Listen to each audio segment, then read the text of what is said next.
Shalom, selamat pagi jemaat yang dikasihi oleh Tuhan. Sungguh anugerah yang luar biasa. Tuhan memanggil kita untuk masuk di dalam ibadah pada pagi hari ini. Kita sungguh bersyukur dan kita mau meresponi panggilan Tuhan itu untuk beribadah bersama-sama. Saya mempersilahkan jemaat Tuhan untuk bangkit berdiri dan kita akan memulai ibadah kita pada pagi hari ini. Saudara, berhadapan dengan pengaruh para pengajar-pengajar sesat, Petrus menegaskan jati dirinya di hadapan jemaat. Ia menyatakan diri bukan hanya sebagai umat, tetapi juga sebagai hamba dan rasul Kristus. Hamba di sini berarti budak belian. Artinya, ia telah dibeli oleh Kristus, lalu menjadi milik Kristus. Sebab itu, ia harus mematuhi segala perintah-perintah Kristus Tuannya. Mari kita mengambil saat teduh sejenak.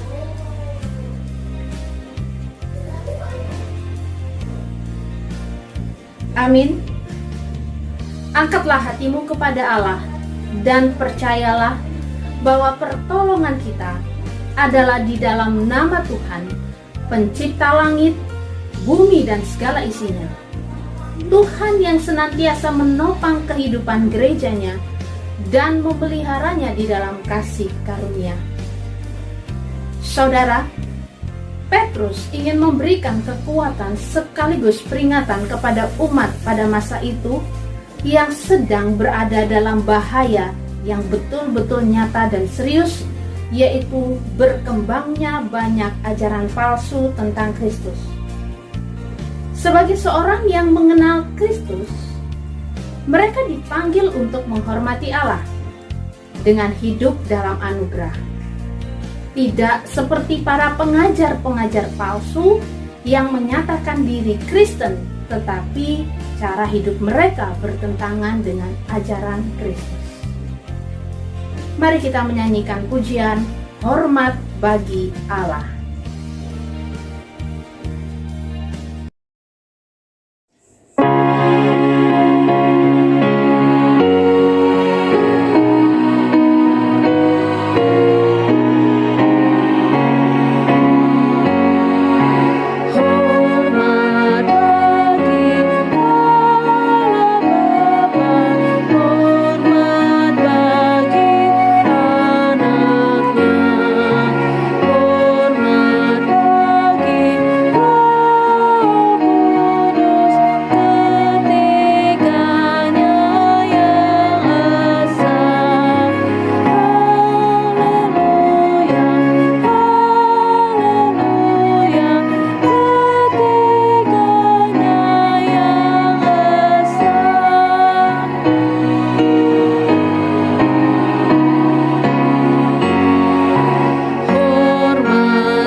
Panggilan ibadah kita pada pagi hari ini terambil dari Mazmur pasal 71 ayat 6 sampai ayatnya yang ke-8. Demikianlah firman Tuhan. Ya Tuhan, Engkau telah menyertai aku sejak aku lahir dan selalu menolong aku. Tidak heran kalau aku selalu memuji Engkau. Keberhasilanku yang dikagumi begitu banyak orang adalah semata-mata karena Engkau, pelindungku yang perkasa. Sepanjang hari aku akan memuji dan memuliakan Engkau, ya Allah, atas segala sesuatu yang telah Kau lakukan bagiku. Jemaat Tuhan dipersilakan untuk duduk. Saudara, untuk meneguhkan iman percaya umat kepada Kristus, Petrus memaparkan berulang kali keadaan dirinya ketika ia sebelum mengenal Kristus dan sesudah ia menerima dan mengenal Kristus. Sebutan sebagai seorang hamba Yesus Kristus adalah status Petrus sejak hidup di dalam Kristus dan mengenal Kristus. Petrus sebenarnya tidak layak dengan status ini, namun karena kasih karunia, ia menjadi milik Kristus yang dipanggil untuk taat dan tunduk pada perintah Allah. Kita akan menaikkan doa-doa pengakuan dosa kita, dan doa pengakuan dosa ini akan dipimpin oleh Evangelis Yafet Endro Wahyudi. Namun sebelumnya kita akan menaikkan pujian Sebenarnya Ku Tak Layak.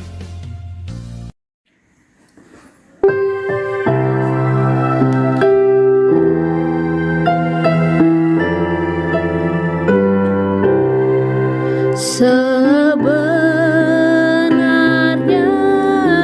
ku tak layak, tapi Dia mati bagiku. Dia memanggilku pulang, oh domba Allahku datang.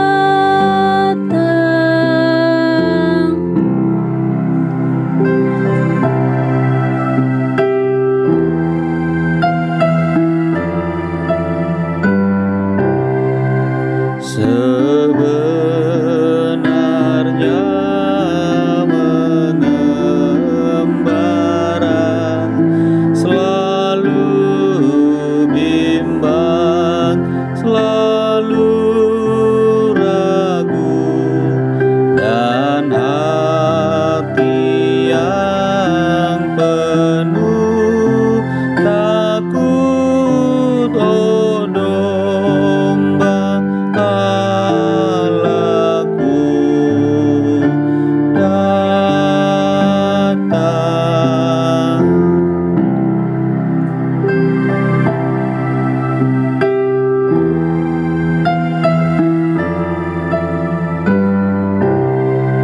Sebenarnya miskin, buta, mata hati, Tuhan buka kuasa-Nya yang bebaskanku, oh domba Allahku datang.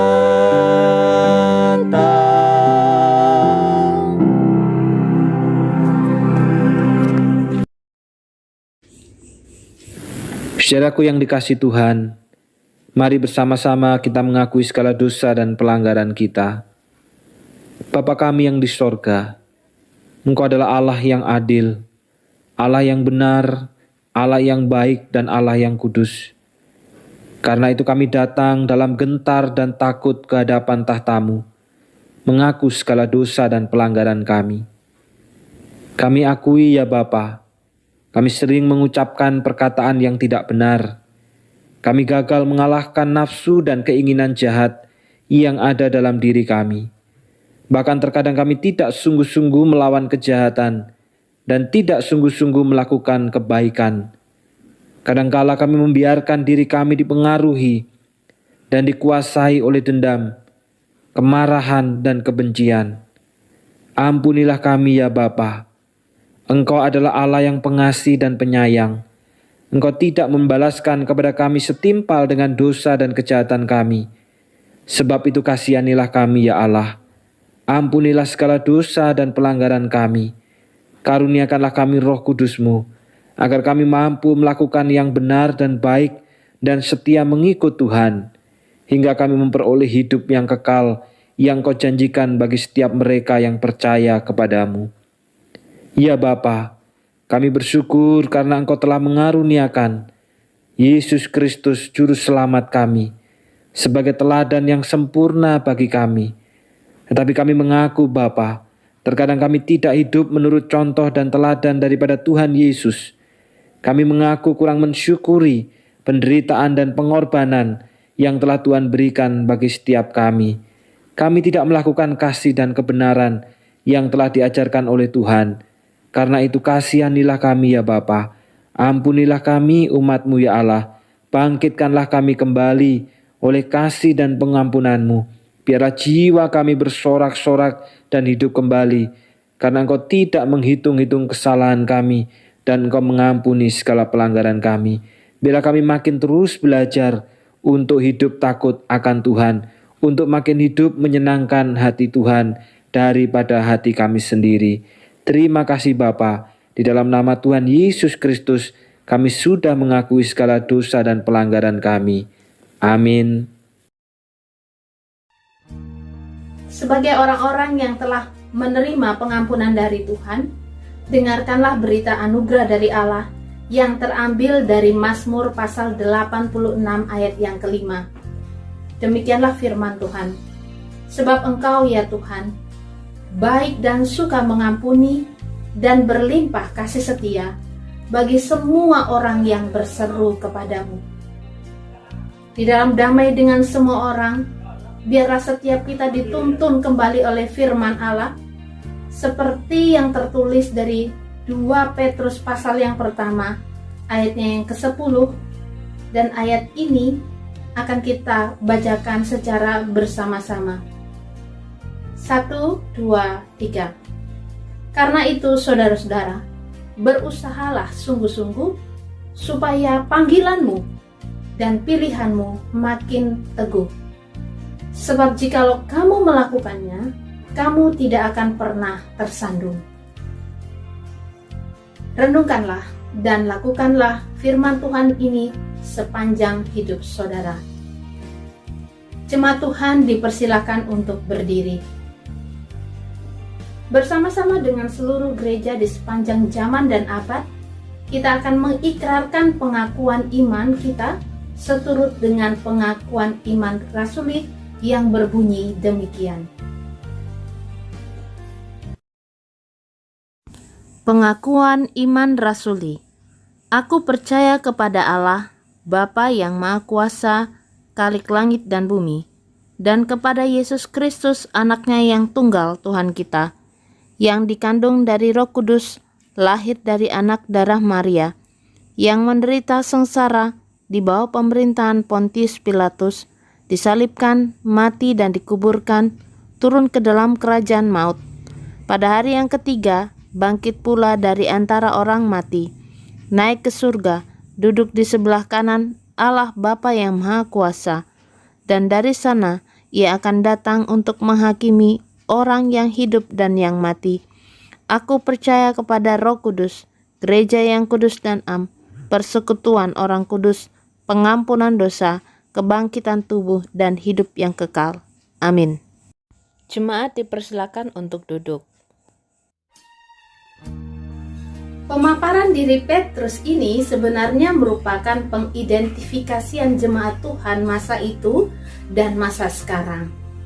Jemaat yang semula tidak mengenal dan beriman kepada Yesus menjadi mengenal dan beriman karena kasih karunia Allah. Melalui pengenalan akan Kristus inilah Allah menolong kita untuk berjalan dalam kebenaran sekalipun di tengah-tengah situasi dan suasana penyesatan dan penderitaan.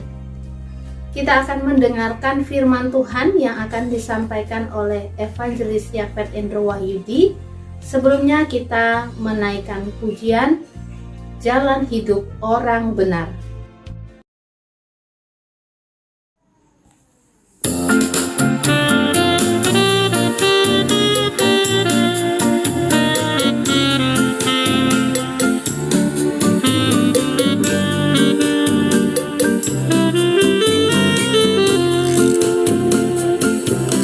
Jalan hidup orang benar diterangi oleh cahaya firman Tuhan. Jalan hidup orang benar semakin terang hingga rembang tengah hari. Apabila dia jatuh, tidaklah dibiarkan sampai tergeletak, sebab tangan Tuhan jua yang menopangnya dan membangunkan dia kembali.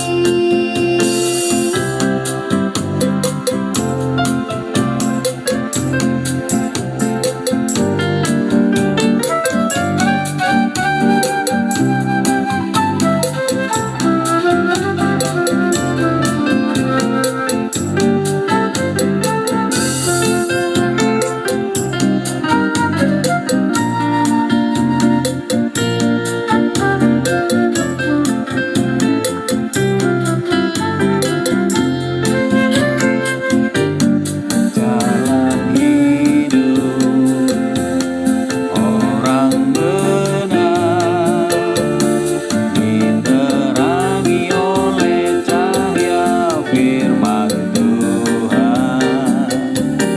Jalan hidup orang benar semakin terang hingga rembang tengah hari. Apabila dia jatuh, tidaklah dibiarkan sampai tergeletak, sebab tangan Tuhan jua yang menopangnya dan membangunkan dia kembali. Apabila dia jatuh, tidaklah dibiarkan sampai tergeletak, sebab tangan Tuhan jua yang menopangnya dan membangunkan dia kembali. Sebab tangan Tuhan jua yang menopangnya dan membangunkan dia kembali. Firman Tuhan akan disampaikan oleh Evangelis Yafet Endro Wahyudi. Selamat pagi Bapak Ibu dan Saudara yang dikasih Tuhan. Shalom. Bagaimana kabar Bapak Ibu Saudara pada pagi hari ini? Saudaraku, hari ini sungguh sangat istimewa karena kita sedang merayakan Imlek atau Sintia. Sekaligus saudara, bagi kita orang muda, hari ini kita juga memperingati Hari Kasih Sayang atau Valentine. Karena itu Bapak Ibu Saudara, bagi kita yang merayakan Imlek, saya mengucapkan Kungsi Sinien, Sinien Kuaile, Sinien Nungen, Sangti Dufu. Selamat tahun baru penuh anugerah. Tuhan Yesus memberkati. Dan bagi kita orang-orang muda yang sedang merayakan Hari Kasih Sayang, biarlah kiranya kasih kita kepada Allah menjadi dasar kasih kita kepada sesama. Mari kita berdoa. Bapa yang di surga, kami bersyukur pada pagi hari ini Tuhan. Di tengah-tengah sukacita kami dapat mendengar suara Allah berbicara bagi setiap kami. Tolonglah hamba-Mu yang akan menyampaikan di dalam segala keterbatasan dan kekurangan. Kami yang akan mendengar Tuhan di tengah-tengah segala situasi yang sulit, yang tidak mudah. Tolonglah kami supaya kami memberi telinga untuk mendengar dan memberi hati untuk mengerti, karena kami mau terus bertumbuh, karena kami terus mau mengalami kemajuan secara rohani di tengah-tengah segala persoalan dan kesulitan. Kami mau belajar mengenal Tuhan dengan benar, sehingga kami mengetahui apa yang menjadi isi hati Tuhan bagi setiap kami. Tolonglah pemberitaan firman Tuhan pada pagi hari ini. Kiranya nama Tuhan dipermuliakan, kiranya hati Tuhan disenangkan, dan firman Tuhan sendiri yang diberitakan. Di dalam nama Tuhan Yesus kami sudah berdoa. Amin. Firman Tuhan kita pada pagi hari ini terambil dari 2 Petrus pasalnya yang pertama, ayat yang ketiga sampai dengan yang ke-15. Namun saya akan membaca ayat yang ketiga sampai dengan ayatnya yang ke-11. Beginilah bunyi firman Tuhan. Panggilan dan pilihan Allah. Karena kuasa ilahinya telah menganugerahkan kepada kita segala sesuatu yang berguna untuk hidup yang saleh oleh pengenalan kita akan Dia, yang telah memanggil kita oleh kuasanya yang mulia dan ajaib. Dengan jalan itu, Ia telah menganugerahkan kepada kita janji-janji yang berharga dan yang sangat besar, supaya olehnya kamu boleh mengambil bagian dalam kodrat ilahi dan luput dari hawa nafsu duniawi yang membinasakan dunia. Justru karena itu, kamu harus dengan sungguh-sungguh berusaha untuk menambahkan kepada imanmu kebajikan, dan kepada kebajikan pengetahuan, dan kepada pengetahuan penguasaan diri, kepada penguasaan diri ketekunan, dan kepada ketekunan kesalehan, dan kepada kesalehan kasih akan saudara-saudara, dan kepada kasih akan saudara-saudara kasih akan semua orang. Sebab apabila semuanya itu ada padamu dengan berlimpah-limpah, kamu akan dibuatnya menjadi giat dan berhasil dalam pengenalanmu akan Yesus Kristus Tuhan kita. Tetapi barang siapa tidak memiliki semuanya itu, ia menjadi buta dan picik, karena ia lupa bahwa dosa-dosanya yang dahulu telah dihapuskan.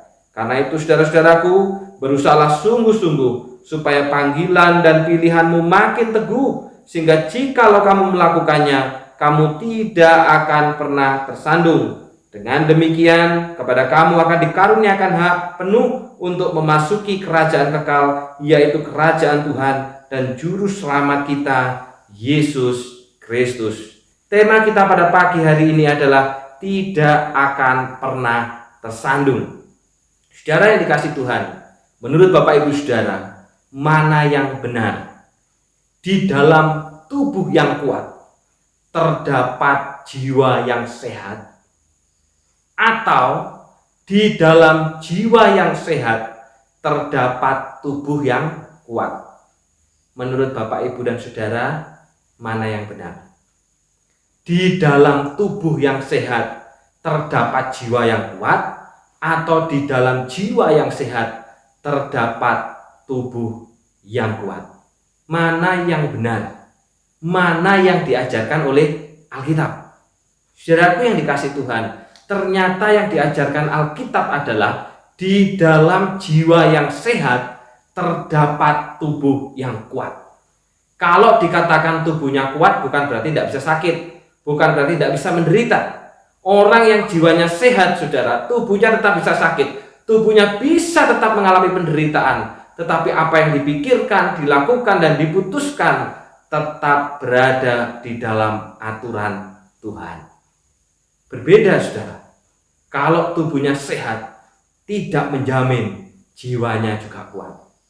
Contohnya, saudara, nah ini adalah Tyler Rex, seorang mantan pegulat WWE. Saudara, tubuhnya kekar, tubuhnya sehat, tubuhnya luar biasa, saudara ya. Siapa sih yang tidak ingin punya tubuh yang atletis seperti dia? Perutnya aja kotak-kotak, six pack. Bukan satu kotak, saudara ya. Kalau satu kotak itu gendut seperti saya. Tapi ini kotak-kotak, saudara. Saya pun pengen punya tubuh yang atletis dengan dia. Tubuhnya sehat, saudara. Tetapi ternyata tidak menjamin jiwanya kuat. Apa buktinya, saudara? Tahun yang lalu, saudara, dia memutuskan dari seorang pria yang punya tubuh yang sangat kekar dan perkasa, dia pada akhirnya menjadi transgender, menjadi seorang perempuan. Saudaraku yang dikasihi di dalam nama Tuhan, tubuhnya sehat, tetapi ternyata tidak menjamin jiwanya kuat. Sehingga pada akhirnya dia memilih dan memutuskan apa yang berdosa dan tidak menyenangkan hati Tuhan. Tapi berbeda dengan Yesus Kristus, saudara. Saudaraku yang dikasihi Tuhan, Yesus mengalami penderitaan, tubuhnya mengalami percambukan, tubuhnya mengalami kesakitan oleh karena salib. Tetapi oleh karena jiwanya sehat, sekalipun mengalami penderitaan, kesakitan, dan persoalan yang sangat berat, Yesus memilih untuk tetap taat. Jadi di dalam jiwa yang sehat terdapat tubuh yang kuat. Saudaraku yang dikasihi Tuhan, hari ini banyak orang Kristen yang mengkhawatirkan kesehatan, tetapi tidak pernah mengkhawatirkan iman. Saudara, mereka berusaha dengan keras untuk berolahraga, untuk minum vitamin, untuk memakai masker, untuk memakai hand sanitizer, untuk melakukan banyak hal, saudara, supaya mereka memperoleh kesehatan secara jasmani. Ini tidak salah, saudara, karena saya pun juga berbuat hal yang sama. Namun, saudara, persoalan yang sama tidak juga dilakukan untuk kesehatan rohaninya. Mereka berjuang untuk kesehatan jasmani, mereka mengkhawatirkan kesehatan jasmani, tetapi mereka tidak mengkhawatirkan kesehatan rohani dan kesehatan imannya. Sehingga saudara, hari ini banyak sekali orang Kristen yang mengalami kemerosotan rohani, yang mengalami kemunduran rohani, saudara. Tidak ada lagi gairah berjumpa dengan Allah, tidak ada lagi gairah di dalam ibadah, tidak ada lagi kerinduan untuk mendengarkan suara Tuhan dan melakukan firman itu di dalam kehidupan sehari-hari.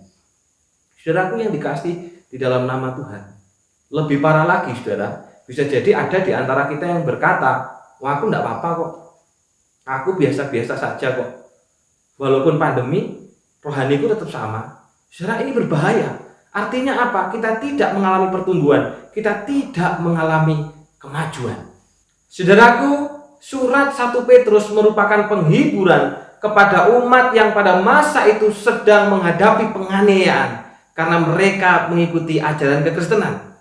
Dan penganiayaan ini, saudara, sangat memungkinkan membuat umat pada masa itu meninggalkan iman. Karena itu Petrus berkata kepada mereka, penderitaan bukanlah lawan kekristenan, penderitaan bukanlah musuh kekristenan, tetapi penderitaan adalah kawan untuk membuktikan kualitas iman.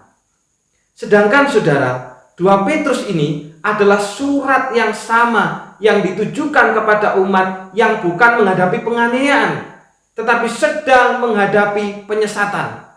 Musuh umat pada waktu itu bukan lagi penganiayaan, tetapi penyesatan, saudara. Dan penyesatan ini bisa membuat mereka meninggalkan iman.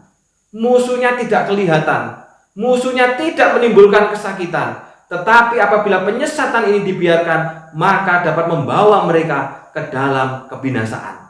Karena itu Rasul Petrus melalui surat ini berkata kepada umat pada masa itu maupun kita pada hari ini dalam 2 Petrus 1 ayat yang ke-10, kamu tidak akan pernah tersandung. Dalam terjemahan lain, saudara, kalian tidak akan murtad, saya dan saudara tidak akan pernah jatuh. Saudaraku yang dikasih di dalam nama Tuhan, bebatuan tidak selalu menjadi sumber kejatuhan. Seringkali seseorang terjatuh dan mengalami kemerosotan oleh karena kurangnya pengenalan akan Tuhan. Saudara, penyesatan yang dilakukan oleh guru-guru palsu pada waktu itu, mereka mengajarkan bahwa menjadi orang Kristen itu tidak perlu mengikuti aturan firman, apalagi hidup dalam kekudusan, saudara. Kenapa? Karena keselamatan diperoleh karena kasih karunia. Dan kasih karunia ini tidak membutuhkan perbuatan apapun, saudara. Sehingga tidak perlu mengikuti aturan firman, tidak perlu mengalami proses pengudusan, termasuk juga tidak perlu mengalami pertumbuhan apalagi kemajuan secara rohani. Ini ajaran yang berkembang di tengah-tengah umat pada masa itu. Dan persoalannya banyak di antara umat yang ikuti ajaran ini, saudara.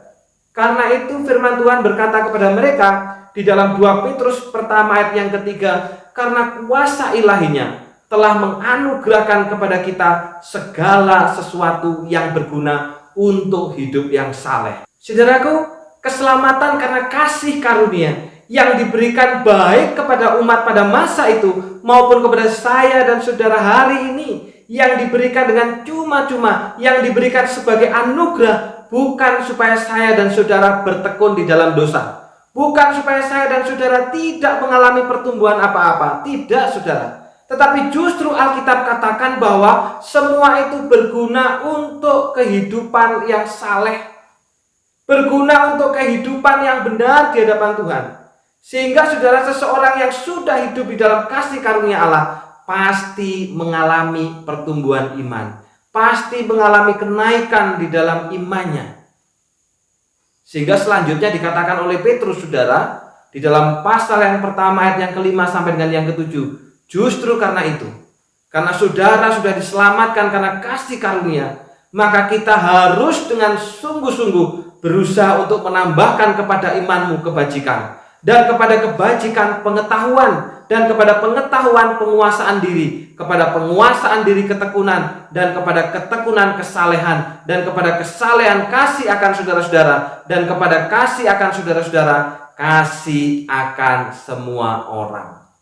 Saudaraku, orang yang diselamatkan karena kasih karunia, ia pasti akan mengalami kenaikan, ia pasti akan mengalami pertumbuhan rohani, bukan sebaliknya kemerosotan. Karena itu, saudara, salah besar jika ada orang Kristen yang memiliki moto mengalir seperti air. Ketika ditanya, motomu apa, bro? Mengalir seperti air. Saudara, ini salah besar. Karena kalau mengalir seperti air, itu jalannya ke bawah. Sedangkan saya dan saudara, sebagai orang yang sudah menerima kasih karunia Allah, kita dipanggil jalan kita ke atas, jalan kita ke sorga, saudara. Karena itu, saudaraku yang dikasih Tuhan, diselamatkan karena kasih karunia itu berguna untuk kehidupan yang saleh. Orang yang sudah menerima kasih karunia Allah pasti imannya, rohaninya makin bertumbuh, makin naik, makin naik. Bahkan dikatakan oleh Petrus, saudara, berusahalah sungguh-sungguh. Saudaraku yang dikasih di dalam nama Tuhan, tanpa usaha yang sungguh-sungguh kita tidak akan mengalami pertumbuhan rohani. Sebaliknya yang terjadi kemerosotan rohani. Karena pasti orang yang hidup berdasarkan kasih karunia Allah, orang yang telah menerima kasih karunia Allah, dia akan mengalami kenaikan dan pertumbuhan rohani. Karena dia dipanggil jalannya ke atas, yaitu ke surga. Sehingga saudara, orang yang sudah mengalami dan hidup dalam kasih karunia Allah ini, apa yang harus dilakukan? Apa yang harus dikerjakan, saudara?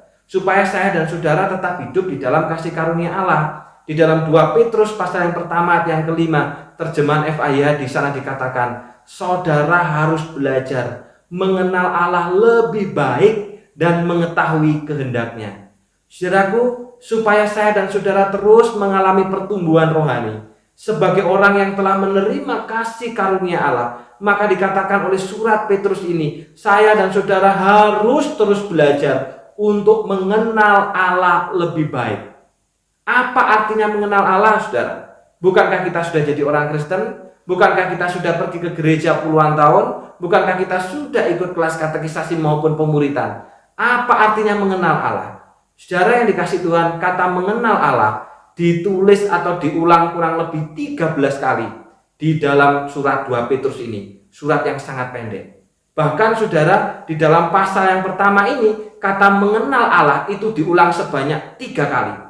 Yang pertama, saudara, di dalam ayat yang kedua, oleh pengenalan akan Allah dan akan Yesus Kristus. Di dalam ayatnya yang ketiga, untuk hidup yang saleh oleh pengenalan kita akan Dia. Dan di dalam ayatnya yang ke-8, giat dan berhasil dalam pengenalanmu akan Yesus Kristus Tuhan kita. Saudaraku, kata mengenal Allah, mengenal Yesus diulangi sebanyak 3 kali dalam pasal yang pertama. Artinya apa, saudara? Artinya bahwa begitu penting dan sangat penting pengenalan akan Allah, supaya saya dan saudara tetap dapat mengalami pertumbuhan rohani di tengah berbagai persoalan dan penderitaan.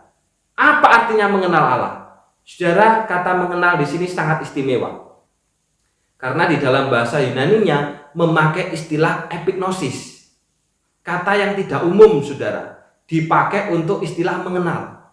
Karena biasanya dalam bahasa Yunani, kata mengenal itu yang dipakai adalah ginosko, atau eido, atau epistamai, atau suniemi. Tapi dalam bagian ini, saudara, dalam surat Petrus ini, ketika dikatakan bahwa saya dan saudara harus terus belajar untuk sungguh-sungguh mengenal Allah, kata mengenal di situ pakai kata epignosis. Apa artinya epignosis, saudara? Epignosis ini adalah pengenalan yang sempurna. Artinya, saudara, saya dan saudara bukan hanya sekedar belajar untuk terus mengenal Allah, tetapi kita juga belajar untuk mengakui Allah. Dan pengakuan itu yang melahirkan ketaatan dan ketundukan di dalam proses pengudusan diri, sehingga saya dan saudara pasti akan mengalami pertumbuhan iman, pasti akan mengalami kenaikan iman, pasti akan mengalami perjalanan iman itu makin lama makin naik, bukan makin tambah turun atau bahkan dikatakan makin merosot. Karena apa? Saya dan saudara bukan hanya mengenal, saya dan saudara bukan hanya belajar untuk tahu siapakah Allah, tetapi saya dan saudara belajar untuk mengakui Allah itu di dalam kehidupan kita. Saudara, hari Selasa kemarin saya mengadakan kelas pemuritan untuk kelompok setia, yaitu saudara-saudara kita yang baru menerima baptisan maupun juga diteguhkan sidinya pada hari Minggu. Nah, saudara, hari Selasa kemarin adalah pertemuan pertama saudara-saudara kita yang pada hari Minggu memperoleh baptisan dewasa maupun juga diteguhkan sidinya. Saudara yang dikasih di dalam nama Tuhan, ketika memulai kelas itu, saudara, saya mendahului dengan pertanyaan. Coba Bapak Ibu Saudara sharing perubahan apa yang sudah dialami setelah mengikuti proses katekisasi dan pada hari Minggu kemarin menerima baptisan dewasa maupun juga diteguhkan baptisannya. Perubahan apa yang sudah dialami? Saudara yang dikasih Tuhan, puji Tuhan, banyak sekali jawaban yang diberikan kepada saya. Ada yang berkata, saudara, kalau dulunya tidak bisa mengendalikan emosi atau marah, sekarang sudah bisa mengontrol diri, sudah bisa mengontrol emosi. Kalau dulu mudah marah, sekarang sudah bisa dikendalikan marahnya. Kalau dulu mudah berbicara kotor, sekarang sudah bisa mengendalikan untuk tidak mengucapkan perkataan yang kotor. Dan masih banyak lagi. Saudara, ini epignosis. Ini epignosis, saudara. Ini adalah pengenalan yang sempurna tadi.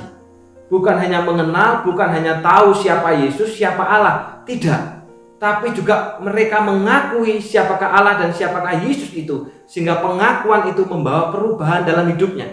Ini epignosis, saudara. Berbeda kalau misalkan saya tanya, perubahan apa yang sudah dialami? Waduh, nggak ada sih, nggak ada yang berubah, biasa-biasa saja. Dari dulu saya jadi orang Kristen sampai hari ini, bahkan puluhan tahun jadi orang Kristen, ya seperti ini, bertumbuh tidak, merosot tidak, ya wis sudahlah, stagnan aja, ya seperti ini sudah, nggak ada apapun. Saudara, ini bukan epignosis. Ini bukan pengenalan yang sempurna. Ini bukan pengenalan dan pengakuan seperti yang dimaksud oleh surat Petrus.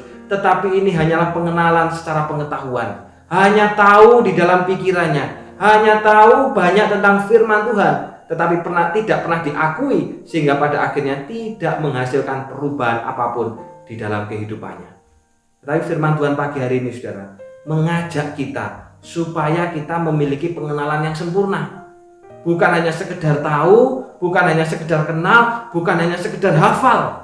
Tetapi saudara, kita juga mengakui Allah dan Yesus itu dalam kehidupan kita, sehingga membawa perubahan. Kalau dulu saya tidak bisa mengendalikan emosi, hari ini saya bisa mengendalikan emosi. Ini epignosis. Ini pengenalan yang benar, mengenal dan mengakui. Dan firman Tuhan mengajak kita, kalau saya dan saudara mau bertumbuh secara rohani, kita harus punya epignosis. Kita harus punya pengenalan yang benar. Kita belajar untuk mengenal dan kita belajar untuk mengakui Dia di dalam kehidupan kita, sehingga akan membawa pertobatan dan perubahan. Mari saudara, mari kita terus belajar untuk punya pengenalan yang benar ini. Sehingga saudara, makin lama kita jadi orang Kristen, makin lama kita ikut kelas online, makin lama kita ikut pemuridan, perubahan itu makin terus terjadi dalam hidup kita. Bukan sebaliknya kita makin mengalami kemerosotan, bukan sebaliknya kita makin mengalami penurunan, saudara. Kalau hari ini kita justru makin lama jadi orang Kristen, kita makin merosot, kita makin kendor, kita makin tidak semangat, berarti pengenalan kita selama ini bukan pengenalan epignosis. Kita hanya sekedar tahu secara pikiran, kita hanya sekedar hafal firman Tuhan, kita hanya sekedar tahu apa yang dikatakan oleh Alkitab, tetapi tidak pernah menyentuh hati kita, karena kita tidak pernah mengakui Allah, Yesus, dan kebenaran firman-Nya. Yang kedua, saudara, bagaimana supaya kita terus mengalami pertumbuhan rohani sebagai orang-orang yang telah menerima kasih karunia Allah. Dikatakan di dalam 2 Petrus pasalnya yang pertama ayat yang ke-6. Selanjutnya, belajarlah mengesampingkan keinginan sendiri. Kalau tadi yang pertama, saudara, berkaitan dengan pengenalan akan Allah, mengenal Allah secara sempurna, mengenal Dia dan mengakui Dia di dalam kehidupan kita. Maka yang kedua ini, saudara, berkaitan dengan diri kita, yaitu mengesampingkan keinginan sendiri. Nampaknya ini mudah, saudara. Nampaknya ini gampang, tetapi sesungguhnya persoalan ini yang paling susah. Kenapa, saudara? Karena banyak orang percaya lebih mudah mengesampingkan keinginan orang lain daripada keinginan sendiri.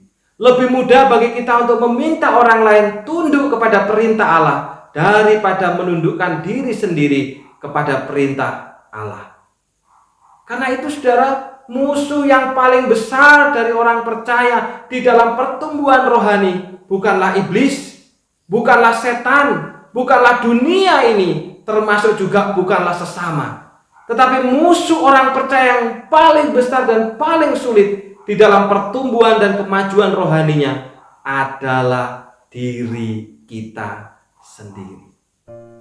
Musuhnya yang paling berat diri kita, saudara. Bukan dunia, bukan sesama, bukan iblis, bukan setan.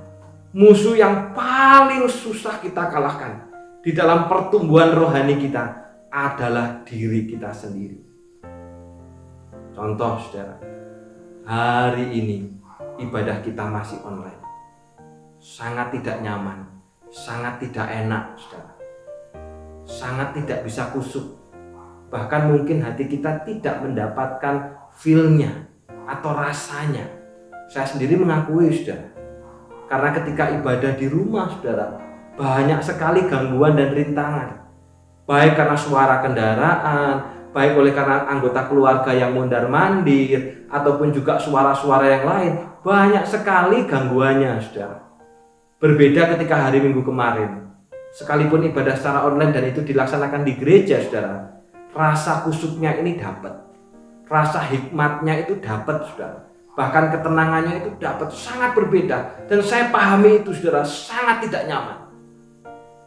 Tapi pertanyaannya, dapatkah kita mengesampingkan semua ketidaknyamanan itu, ketidakenakan itu, ketidakbaikan itu, dan tetap mempersiapkan diri kita untuk bisa mendengarkan firman, untuk bisa duduk beribadah?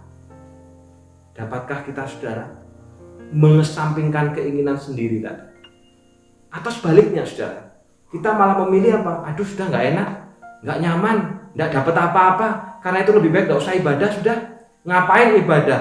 Toh saya ikut ibadah online dan saya tidak mengalami pertumbuhan. Ataupun juga, saudara, kalaupun kita mengikuti ibadah, itu karena keterpaksaan, bukan karena panggilan. Jadi, saudaraku yang dikasih di dalam nama Tuhan, mengesampingkan diri ini adalah persoalan yang paling sulit, saudara. Karena lebih banyak, saudara, kita mau dipimpin oleh diri sendiri, tetapi sulit dipimpin oleh Tuhan. Dalam ayat selanjutnya di sana dikatakan, dengan senang hati membiarkan Allah menentukan jalannya bagi saudara. Dengan senang hati membiarkan Allah menentukan jalannya bagi kita. dengan senang hati membiarkan Allah menuntun keinginan saya dan saudara. Tidak ada cara yang lain, saudara. Kalau saya dan saudara kita mau dapat mengesampingkan kepentingan sendiri, maka satu-satunya cara dan satu-satunya jalan adalah dengan senang hati membiarkan Allah menuntun keinginan kita. Dan itu dengan senang hati, bukan dengan keterpaksaan, bukan dengan sungut-sungut, bukan dengan berat hati, tapi dengan senang hati. Saya mau keinginan saya dituntun oleh keinginan Allah. Sehingga walaupun sulit, walaupun tidak enak, walaupun tidak nyaman, saya tetap mau mengalami pertumbuhan di tengah-tengah segala persoalan. Itu berarti kita sudah belajar mengesampingkan keinginan sendiri. Saudara yang dikasih Tuhan, ketika seseorang jualan, kira-kira tujuannya untuk apa, saudara? Saya yakin tujuannya pasti ingin memperoleh keuntungan atau cuan. Tidak ada, saudara ya, orang jualan tujuannya adalah bakti sosial, atau juga jualan tujuannya untuk memperoleh kerugian. Tidak ada. Pasti semua orang bertujuan supaya memperoleh keuntungan. Tapi saudara, pernah tidak kita berpikir ketika saya dan saudara sedang melakukan jual beli, itu bukan hanya sekedar ingin memperoleh keuntungan, tetapi juga ingin menolong sesama supaya mereka juga memperoleh kehidupan. Jadi semata-mata bukan hanya soal cuan, semata-mata bukan hanya soal untung, tetapi juga soal bagaimana kita bisa menolong sesama sehingga mereka bisa punya kehidupan yang lebih baik. Pernah tidak, saudara, kita kepikiran seperti itu? Saudaraku yang dikasih di dalam nama Tuhan, pada hari Kamis kemarin, saudara, saya dengan Pendeta Artines, dengan Semuita, Arthur, dan Arwen, kami itu beli ikan, saudara.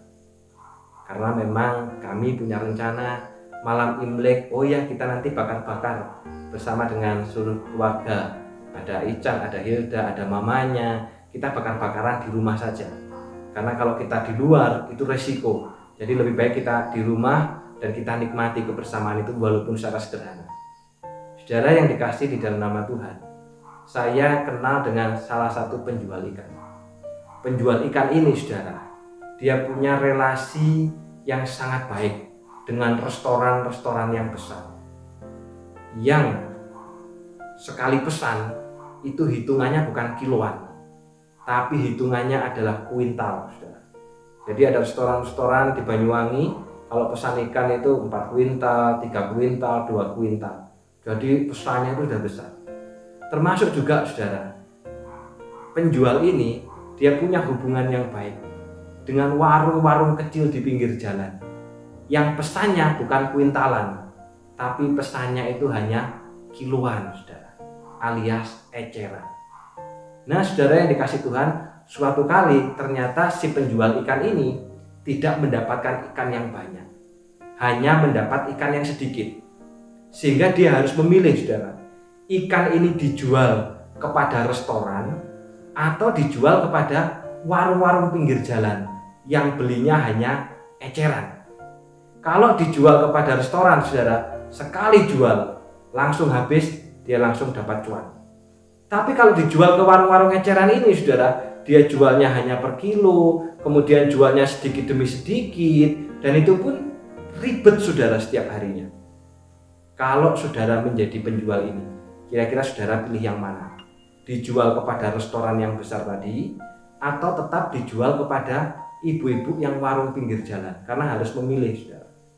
Saudaraku yang dikasih Tuhan, saya berpikir bisa jadi, saudara, kita akan lebih memilih menjual kepada restoran yang besar. Kenapa, saudara? Karena kita berpikir, duh repot, apalagi di masa pandemi, cuannya dikit. Kalau dijual eceran, aduh, nanti malah ikannya juga basi, tidak bisa laku, tidak bisa dijual lagi. Sudahlah, daripada ribet dan ribet gitu, mending langsung dijual saja ke restoran yang lebih besar, karena hasilnya lebih banyak dan tidak membuat ruwet. Saudara, bisa jadi ada di antara kita yang berpikir seperti itu. Tetapi saudara, betapa saya malu saudara. Karena ketika saya tahu ibu ini berkata, saya tidak memilih menjual kepada restoran yang besar. Karena restoran yang besar itu untuk memperoleh keuntungan. Mereka sudah kaya, mereka sudah besar, sudah cukup. Sebaliknya warung-warung yang pinggir jalan, mereka jualan untuk memenuhi kehidupan sehari-hari. Karena itu saya memilih, saya jual kepada warung-warung pinggir jalan, sekalipun jualnya eceran, sekalipun ribet, sekalipun sedikit demi sedikit, karena saya mau menolong mereka. Saudara yang dikasihi Tuhan, apa yang dikatakan ini sangat memukul hati saya sebagai orang Kristen, saudara. Jika orang yang tidak percaya saja, seperti penjual ini, saudara, punya tanda-tanda mengesampingkan keinginan sendiri. Kalau mau nuruti keinginan sendiri, saudara, dia langsung jual ke restoran yang besar, tapi dia mengesampingkan keinginan sendiri. Tetapi mengapa, saudara, kita sebagai umat Tuhan terkadang tanda-tanda mengesampingkan keinginan sendiri malah tidak kelihatan? Kenapa, saudara? Yang tidak percaya, yang tidak kenal Tuhan bisa seperti punya tanda-tanda mengesampingkan keinginannya sendiri. Saudaraku yang dikasihi Tuhan, firman Tuhan pada pagi hari ini mengingatkan kepada kita, pertumbuhan rohani akan dialami jika saya dan saudara dapat mengesampingkan kepentingan sendiri dan dengan senang hati membiarkan Allah menuntun kepentingan kita. Selama kita tidak bisa mengesampingkan kepentingan sendiri, saudara, kita tidak akan pernah dapat mengalami pertumbuhan, karena berarti kita tidak diperintah oleh Tuhan, tapi diperintah oleh diri sendiri. Pertumbuhan dan kesehatan rohani akan kita alami jika kita terus berusaha untuk mengenal Allah dan mengesampingkan keinginan sendiri di dalam kehidupan kita. Selamat mengalami pertumbuhan rohani di tengah-tengah segala persoalan dan kesulitan. Selamat untuk terus maju dan bertumbuh. Jangan kalah oleh kesulitan dan penderitaan, karena kita dipanggil untuk terus mengalami kenaikan. Tuhan memberkati. Bapa yang di surga, terima kasih Tuhan. Firman-Mu menegur dan mengingatkan kami bahwa kami bisa mengalami pertumbuhan rohani jikalau kami terus mau belajar untuk mengenal Allah dengan benar, mengenal Engkau dan mengakui Engkau di dalam kehidupan kami, sehingga pengenalan kami menghasilkan perubahan, pengenalan kami menghasilkan pertobatan. Ampuni kami Tuhan, jika semakin lama kami menjadi orang Kristen, ternyata kehidupan kami tidak mengalami perubahan. Semakin lama kami belajar Alkitab, hidup kami tidak mengalami pertobatan Tuhan. Sebaliknya oleh perilaku kami, oleh keputusan kami, oleh perkataan kami, nama Tuhan justru dipermalukan. Kami mohon ampun kepadamu Bapa. Pagi hari ini Tuhan, kami mau mengalami pertumbuhan secara rohani, oleh karena kami mau belajar terus mengenal Engkau dengan pengenalan yang benar, sehingga kami mengakui Engkau sebagai Tuhan, dan pada akhirnya itu melahirkan ketundukan, ketaatan, pertobatan dan perubahan di dalam hidup kami. Semakin lama kami menjadi orang Kristen Tuhan, kami mau semakin lama untuk hidup di dalam proses pengudusan dan pertumbuhan rohani. Ampuni kami ya Bapa, jikalau kami pada saat ini mengalami kemerosotan rohani, mengalami kemunduran rohani. Kami mau bangkit kembali Tuhan, karena kasih karunia itu memanggil kami untuk terus mengalami pertumbuhan dan kenaikan. Karena jalan kami bukan ke bawah, tetapi jalan kami ke atas. Ajarlah kami juga Tuhan untuk mengesampingkan keinginan sendiri. Terlalu banyak dan terlalu sering kami mengutamakan keinginan diri kami sendiri dan mengesampingkan kepentingan orang lain, termasuk juga mengesampingkan keinginan hati Tuhan. Tetapi mulai hari ini kami belajar Tuhan dengan senang hati membiarkan Tuhan untuk menuntun dan memimpin keinginan kami.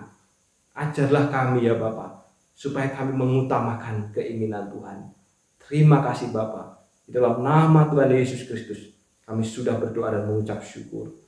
Amin. Tuhan memberkati. Melalui pengenalan akan Kristus, kita dimampukan untuk terus maju dan bertumbuh. Sebab itu, mustahil bagi kita dapat terus mempercayainya tanpa mengenalnya. Pengenalan akan Kristus mendorong kita untuk terus setia dan bertumbuh dalam segala hal. Mari kita membawa persembahan kita, dan untuk mengiringi persembahan kita menaikkan pujian segala puji syukur.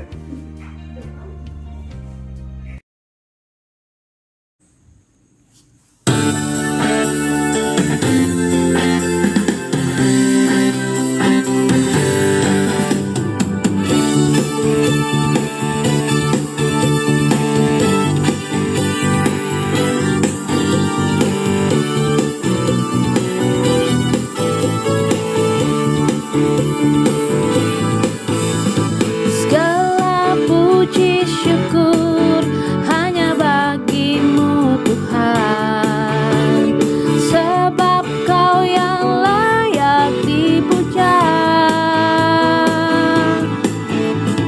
Kami mau bersorak, tinggikan namamu. Haleluya.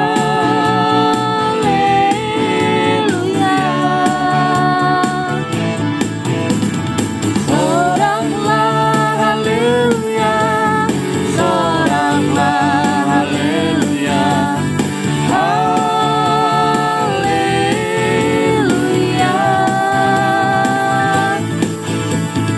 soraklah haleluya, soraklah haleluya, haleluya.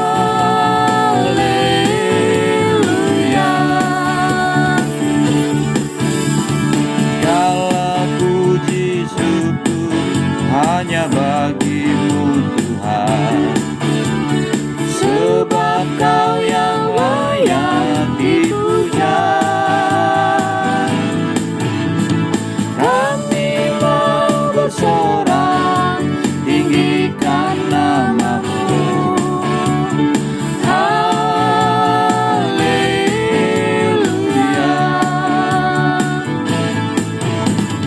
Soraklah haleluya, soraklah haleluya, haleluya. Soraklah haleluya, soraklah haleluya, haleluya.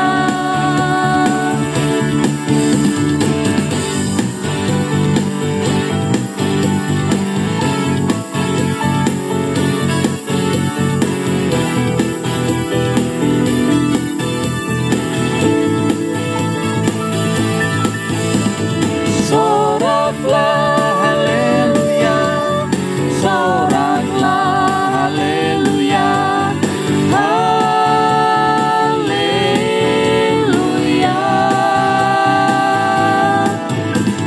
Soraklah haleluya, soraklah haleluya,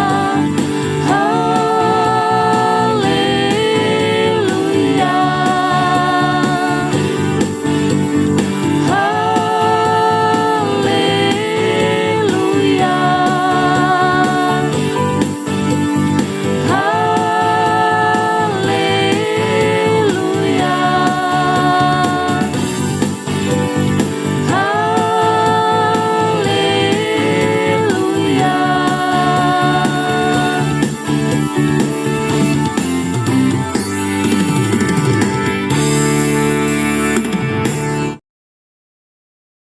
Bapak, Ibu, dan Saudara yang dikasih Tuhan, mari kita masuk di dalam doa syafaat.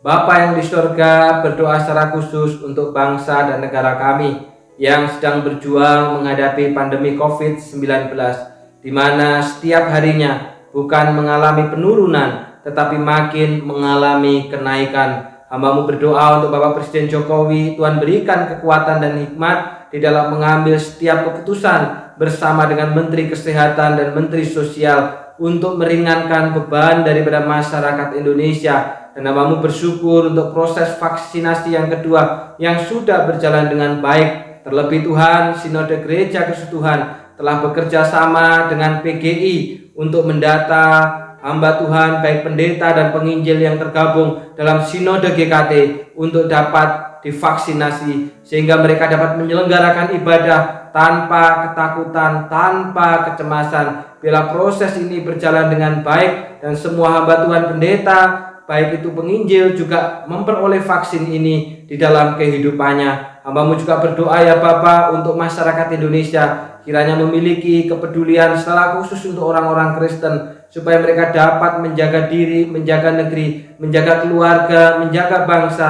dengan minimal selalu memakai masker di dalam setiap kegiatan di luar rumah, dengan selalu rajin mencuci tangan dan menghindari kerumunan, supaya pandemi COVID ini dapat segera diatasi. Hambamu juga berdoa Tuhan untuk jemaatmu di tengah-tengah GKT Banyuwangi yang sedang berada di dalam kesulitan dan persoalan. Berdoa untuk Bapak Syukim yang sedang dalam masa sakit dan proses pemulihan. Kiranya Tuhan memberikan kekuatan, bela iman yang dari sorga itu, memberikan kekuatan kepadanya untuk terus berharap kepada Allah. Berdoa juga untuk Aili Uju Bapa, juga Tuhan tolong Kau berikan hikmat dari sorga, pembelajarannya, bila itu menuntunnya untuk makin hidup lurus dan kudus di hadapan Tuhan. Bapak Bagio juga hambamu bawa ke dalam tangan Tuhan. Kiranya juga Tuhan menolong di tengah penderitaan oleh karena sakit kepala yang bertahun-tahun tidak kunjung sembuh. Hambamu percaya Tuhan punya maksud yang indah, Tuhan punya rancangan yang ajaib dengan tujuan supaya umatmu makin hidup di dalam iman yang berkualitas. Saudara-saudara kami yang lain yang tidak hambamu sebutkan, kiranya juga Tuhan menolong mereka di dalam kesulitannya, di dalam penderitaannya, di dalam pemulihannya. Allah bekerja di sana. Saudara-saudara kami yang sedang bergumul dengan keluarga Tuhan, tolonglah supaya mereka belajar untuk mengesampingkan keinginan sendiri dan mengutamakan kepentingan Tuhan, sehingga di tengah-tengah persoalan keluarga tetap dapat menghadirkan Kristus di tengah-tengah keluarga mereka. Setiap keputusan yang diambil adalah keputusan yang berasal daripada Tuhan sendiri. Jemaat yang sedang berada dalam persoalan ekonomi, oh Tuhan, tolonglah mereka supaya tetap menaruh harapan kepada Allah dan tetap hidup di dalam ketaatan dan ketundukan. Di tengah segala kesulitan ini kami tak bersyukur Tuhan, jika pada hari Kamis kemarin Engkau mengizinkan setiap kami keluarga-keluarga untuk berkumpul masing-masing di dalam merayakan Hari Raya Tahun Baru Imlek. Kiranya Tuhan menolong ini sebagai kesempatan dalam satu keluarga untuk boleh saling menguatkan satu dengan yang lainnya. Terima kasih Bapa. Kami berdoa untuk persembahan yang kami bawa. Kiranya Tuhan terima dan kuduskan sebagai bentuk Tuhan sendiri yang memanggil kami untuk membawa persembahan, dan sebagai bentuk hormat dan takut kami kepada Tuhan. Kiranya Tuhan terima, Tuhan kuduskan menjadi bagian bagi pelayan Tuhan di Gereja Kristus Tuhan Banyuwangi. Dalam nama Tuhan Yesus kami dah berdoa. Amin. Warta Jemaat. Jadwal kegiatan sepekan dapat dilihat di grup WhatsApp GKT Banyuwangi. Ibadah online setiap hari Minggu pukul 8 pagi di YouTube GKT Banyuwangi. Persembahan dan persepuluhan dapat ditransfer ke rekening gereja BCA 180-333-9922 atas nama Sinode Gereja Kristus Tuhan, atau dapat menghubungi majelis. Kita akan mengakhiri ibadah kita pada pagi hari ini. Jemaat Tuhan dipersilakan untuk berdiri.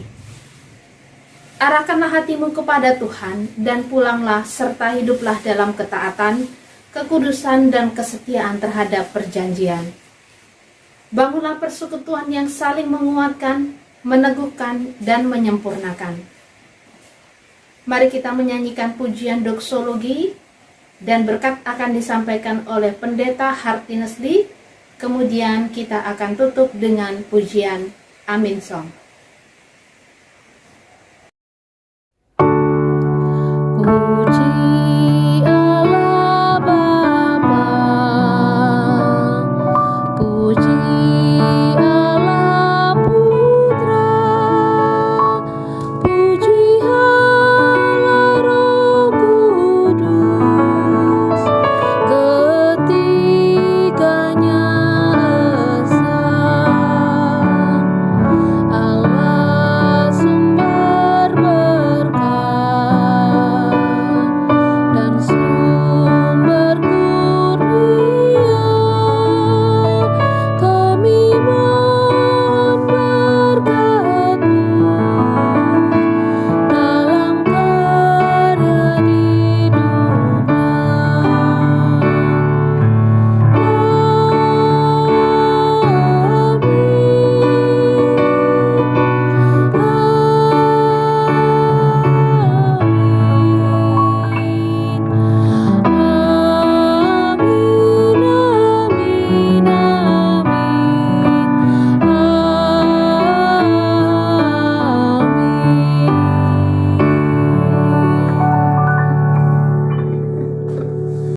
Akhirnya, saudara-saudara, terimalah berkat Tuhan.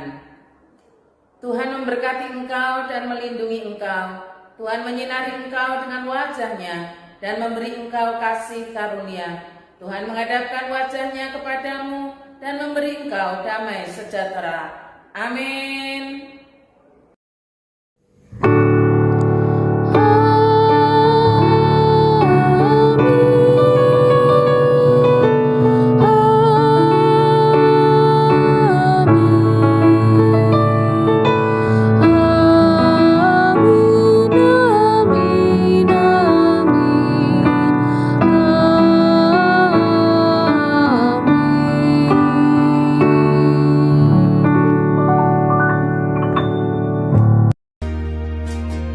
Ibadah kita selesai, jemaat Tuhan dipersilakan untuk mengambil saat teduh.